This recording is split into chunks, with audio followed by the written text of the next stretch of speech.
Since it's Christmas Eve? Yeah, that way we could open it and play with it and then, hopefully tire us out a little bit. I don't know, Robert. I think it'd be all right if they open one present each. Middle of the winter, I pull up in a vert. It's the middle of December, she pulled up in a skirt. Santa Claus of the hood, I pull up with the work. They call me East Atlanta Santa, run up on me, get murked. I'm just trapping through the snow, selling 9 heifer bricks and 4 waves.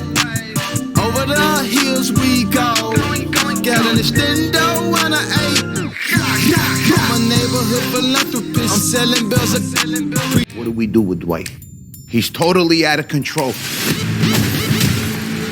That's your idea of cooling things down, huh? You always said I was a diplomat. Any Dwight Manfredi, or did you have a particular one in mind? Something bad happens. There's one outcome of which... What's going on, YouTube? We back in the Low Key Cave, Keyshawn Nimes YouTube page, aka Mr. Low Key, and we back with another TV show review, and we got my man Sylvester Stallone back, Tulsa King. This is episode 6, Stable Review. If y'all came back from that previous episode, you knew the ramifications of what had just happened. My man Dwight had just found out that his daughter had been sexually abused by one of the people that was a part of his mob crew. The people he had did 25 years for. This guy named Nico, aka The Package, had been abusing his daughter while he was locked up. And he pretty much murdered the shit out of his ass as far as Dwight. And he ain't just murdered his ass, he murdered his ass in front of his cohorts, as far as Peter's son Charles, who already done had issues with Dwight, and the other 2 people that was with him. I don't think the dude he knocked out was there, as far as the guy's jaw he broke. But in the midst of this, we have Roxy, I think that's her name. This is the young lady who's working at the horse stable, and she's moonlighting with the motorcycle group, a motorcycle gang. Come to find out, she's an informant. Y'all can let me know, was this revealed in earlier episodes as far as 1 through 5 that she was an informant for the ATF or whatever? Because I did not know. But yes, she's pretty much moonlighting for the ATF, and more so than anything, the ATF agent that has been messing with Dwight, Stacy, she is just trying to get the leader of the group as far as the motorcycle gang. But Roxy brings up, of course, Dwight, the Italian guy, because of course him and the motorcycle crew had that little altercation or whatever over the turf or whatever. And of course Roxy is in the middle of everything, being that she's working at the stable with Mandy, the guy who's a part of the White's crew, and she's running around with the motorcycle crew or motorcycle gang or whatever. So yeah, Stacy she's trying her best as far as the ATF agent, the lady who's been messing with the White. She's trying to de-infiltrate the information, or she's trying to make sure Roxy or whatever she's talking about get it away from the White or the Italian mobster that's in town. But her partner, he wants to hear more about this guy. So now this whole thing is about to bring the FBI into it, because now he's talking about bringing them in. So it's going to get real interesting to see how this play out with the White and all the things he has coming down towards him, especially with dealing with not only this motorcycle game, but the whole thing with his daughter, and dealing with the fact that this crew that he had did this time for, that he had made a vow to and he had been loyal to, pretty much what he's going to do now, outside of making sure his daughter's good. But before he ends up going back to Tulsa, Dwight does go over to actually talk to his daughter, pretty much letting him know like he took old buddy out, like he took him out. Her whole thing is now she feels like the mob is going to be after them.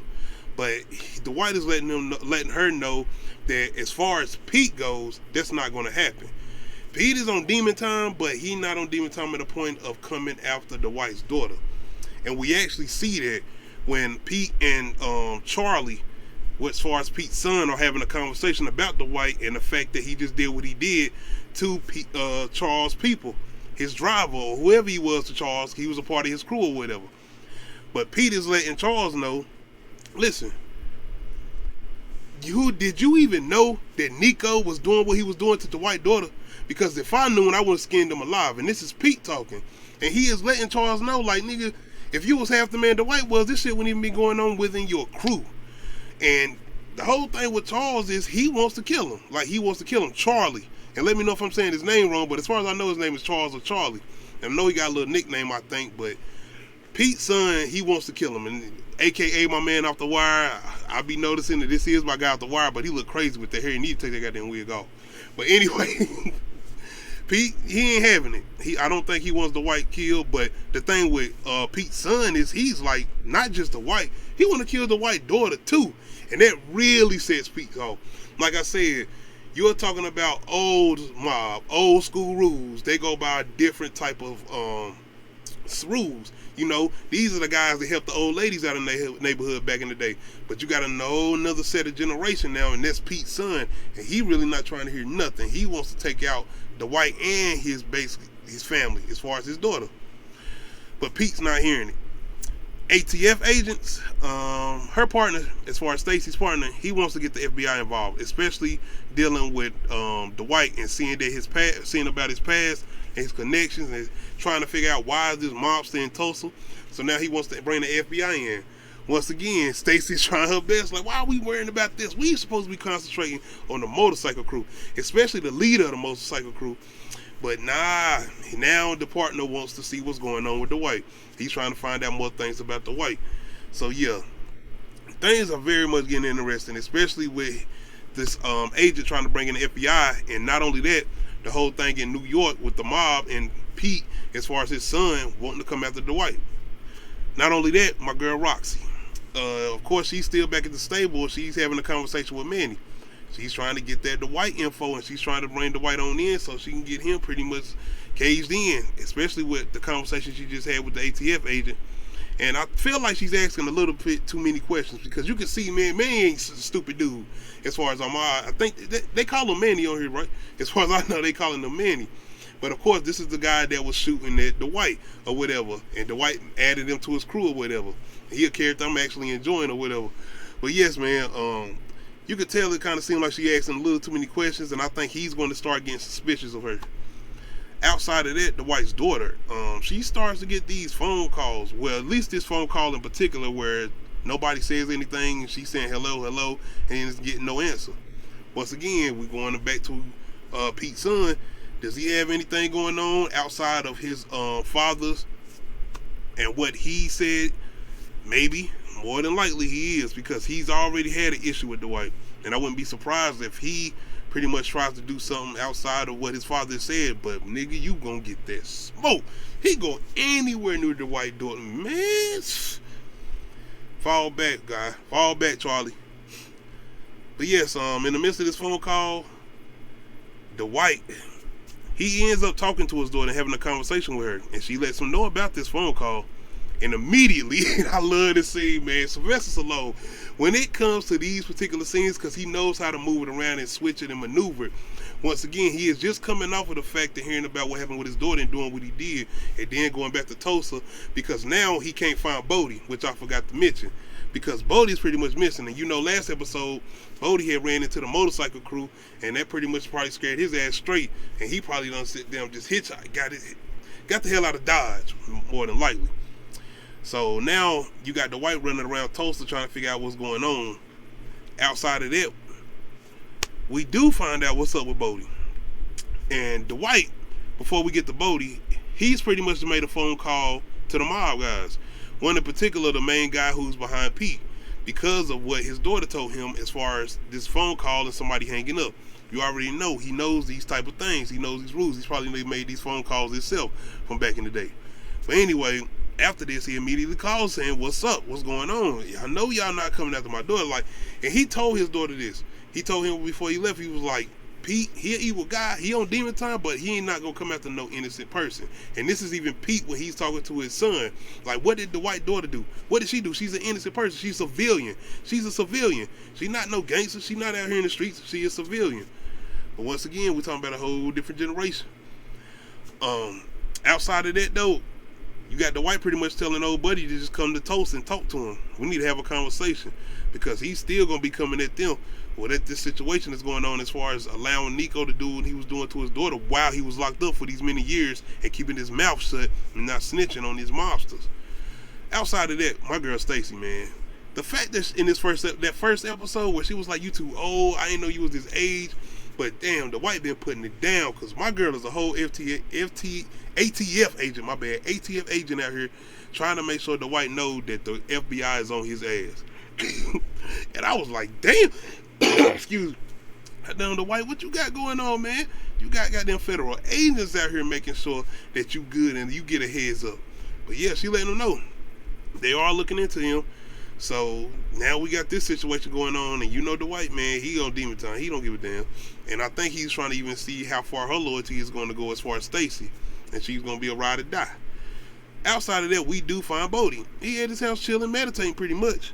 Of course, of dealing with the situation he's had to deal with over the course of, I don't know the timeline right now, but I'm thinking it's probably been like a week or two dealing with the motorcycle crew.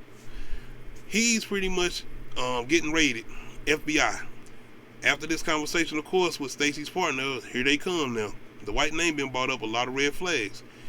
Bodie's being the first person that they come to talk to, especially dealing with the whole marijuana shop or whatever. So this definitely got interesting because they did end up raiding this shop. And man, I can't wait. I'm going to get to the scene, but hey, people are holding it down, man.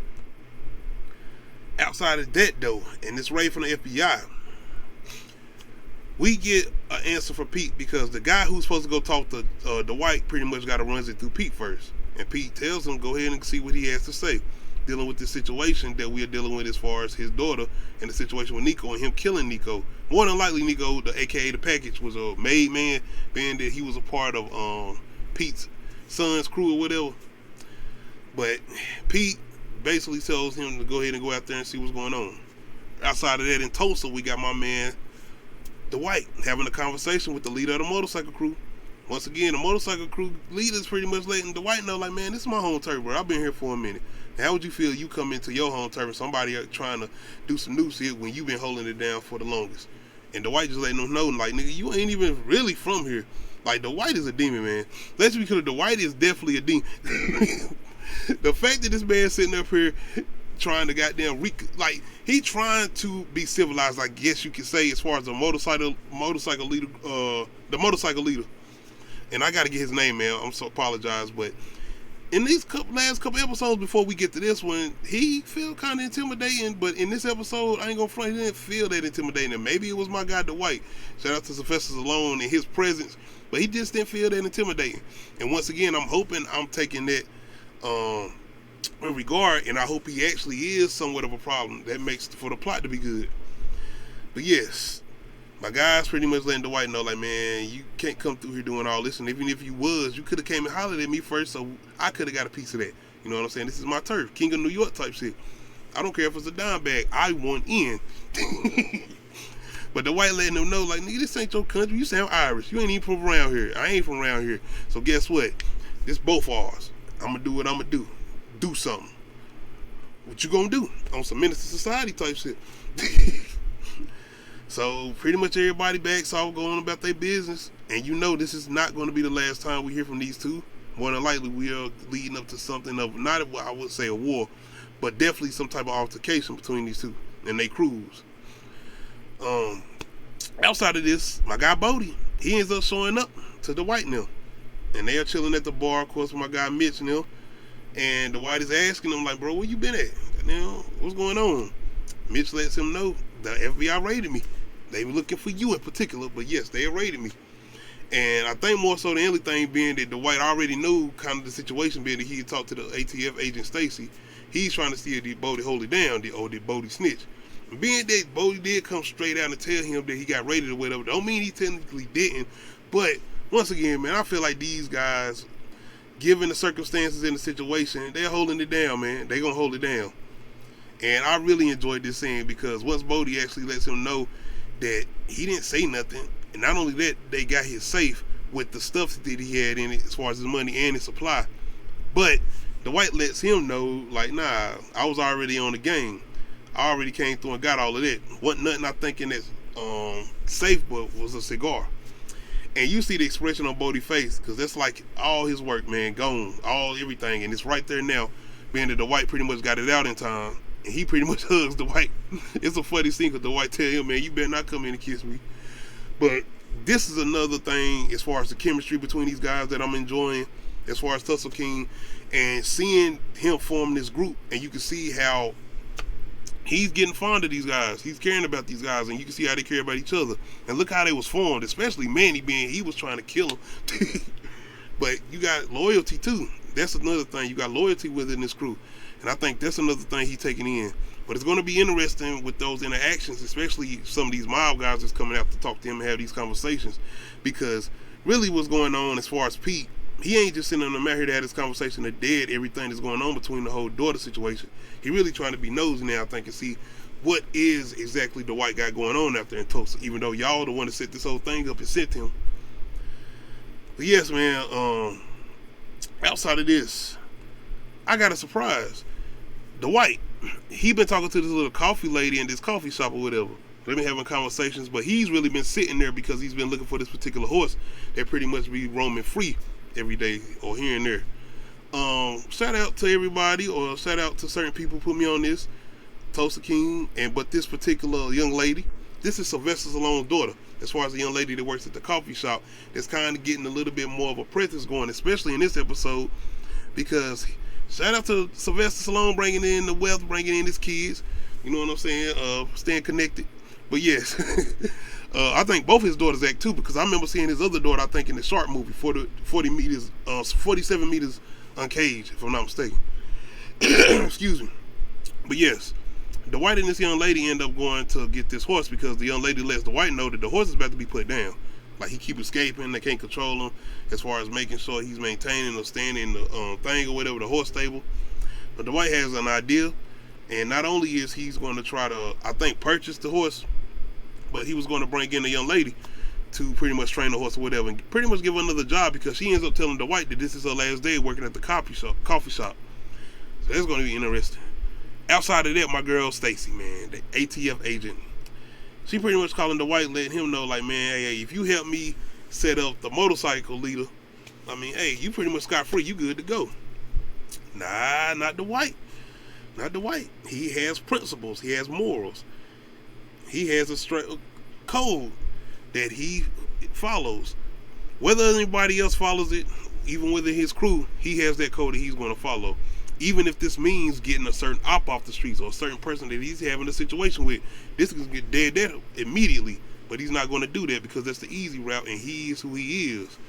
So I really enjoyed this scene too, because it's just showing you as far as not just the gangster mentality of the white, but just the things that he took in as far as him doing the 25 years and even him still holding it down and not being that type of individual as far as saying, ain't no way I'm going back to jail, I'm going to go ahead and just get this up. He knew what he got himself into once he got out of jail as far as getting back into criminal activity, and it seems like he is the type of individual that will take that as far as that hit, well, it's going back to jail, being that he did what he did. He knew the circumstances. But yeah, man, Stacy kind of feeling some type of way, being that the white don't want to help her. Outside of that, your girl Roxy, man, she shows him back up at the motorcycle team now, being that she done left the horse stable. And the motorcycle leader is pretty much saying what he's going to do, sounding like he's going to be on demon time with the white and his crew, being that they didn't get to no certain point, no reconciliation or anything. It's pretty much beef now, who the ops and they the ops. But it's really when my girl Roxy started running her mouth, talking about if you're going to go with the white, don't he got the New York mob and connections? And the motorcycle leader pretty much looking at her man like, you need to control your bitch. And I ain't mean to say it like that, but that's what he pretty much said. Like, control your hoe. Excuse me. But yes, man, he ain't feeling that. And being who he is, you got the other guy who's pretty much Roxy's boyfriend as far as the motorcycle leader, who pretty much is always under the main guy, pretty much holding him down, pretty much telling her to shut the hell up, watch her damn mouth, because he pretty much scared of his ass too. But outside of that, we got my man Mitch and the white. Mitch is pretty much, well, it's not really him. He's probably somewhat hinting at it, but the white pretty much just comes out and say you need a partner as far as this bar he's running, some renovations or whatever, get it together, because Mitch got a beer maker that's pretty much done broke. So now the white is willing to step in and pretty much hand the charges up. Y'all remember Goodfellas? You remember my boy said, you owe money to the bank? Fuck you, pay me. And when they had to burn the whole spot down or whatever, and my boy couldn't pay, I forgot God's name, but you know what I'm talking about. But yeah, good little Goodfella reference here. I felt like, being that Mitch was kind of hesitant to join Dwight and partner for what they doing as far as the bar. Outside of that though, man, Dwight's daughter and her husband and kids, man, they're looking like they're returning from something, but it's once Dwight's daughter husband parks the car and he's coming out of the garage or whatever, he's pretty much getting beat down. And off glance, you can already notice that this is Pete's son doing this, because he's pretty much using the whole thing that I can't touch Dwight's daughter, but that don't mean I can't touch the ones that she loves. So he's now done went after the daughter's husband, and he whoops his ass, break his arm and whatever. I'm hoping he's even conscious, being that he kicked him in his face, it looks like. But yeah, you know this is going to be definitely some repercussions behind this. More than likely, Dwight going to be hopping back on that plane to New York. They're going to see what's going on some face-to-face action. So it's going to be interesting to see where they go with this, man. That man is probably going to be in some type of critical condition after doing what he did to him. But in the midst of this, we actually get somebody who starts shooting at the bar that while Mitch and Dwight there. And this turned into a whole situation. We actually got one of the motorcycle group leaders that's coming and shooting by himself, shotgun. But Mitch and Dwight come out of nowhere and start blasting and pretty much gun him down. And this makes Mitch pretty much tell Dwight, like, hey, let's go ahead and go into business together, being that he really gonna need these renovations now. His place done got shot up. But outside of the whole mob thing and seeing what's going on with that, now we got this situation with this motorcycle gang, being that they done killed one of their crew. Now we're gonna have a whole the Tulsa war on our hands, dealing with Dwight and this motorcycle gang. But not only that, man, the situation with Dwight's daughter, it's a lot he gonna have on his plate dealing with that. And I wonder how Peter's gonna react with his son taking things in his hands. But maybe the whole thing with Pete's son is he waiting on his father to die, because look like my man's pretty much, I don't know, like he on his last tier. And if he died, does this mean Pete's son actually goes in control and Dwight ain't gonna stand no chance then, because he can do pretty much what he wants to do if that's the case. But outside of that, this is another episode I definitely enjoyed, man. The way Tulsa King has been able to kind of mix in the comedy and the drama and even the action, definitely an enjoyment. Shout out to my man Tyler Shred, and once again able to pull something off of this. Once again, I'm gonna try to get on Yellowstone. I'm gonna let y'all know. But y'all let me know how y'all feeling about this recent episode of Tulsa King, episode 6, Stable. Let me know how y'all feeling about my guy Dwight and how he's gonna handle these situations. I mean, he done kind of outsmarted the FBI, so I feel like he could deal with a motorcycle gang. But y'all let me know, or maybe, and the situation with the mob, and how he got somebody coming out and them trying to deal with the situation, especially involving his daughter. That's gonna be interesting. But y'all let me know in the comment section, especially if you are fans of Tulsa King and y'all planning on checking it out again. Make sure you hit that like button. If you're not subscribed to the channel, make sure you hit that subscribe button. Make sure you hit that notification bell, let you know when I upload new videos. Make sure you come through Friday for a new episode of Uncut Ish Talk. Make sure you follow us on Twitch, The Low Key Cave. Other than that, we out.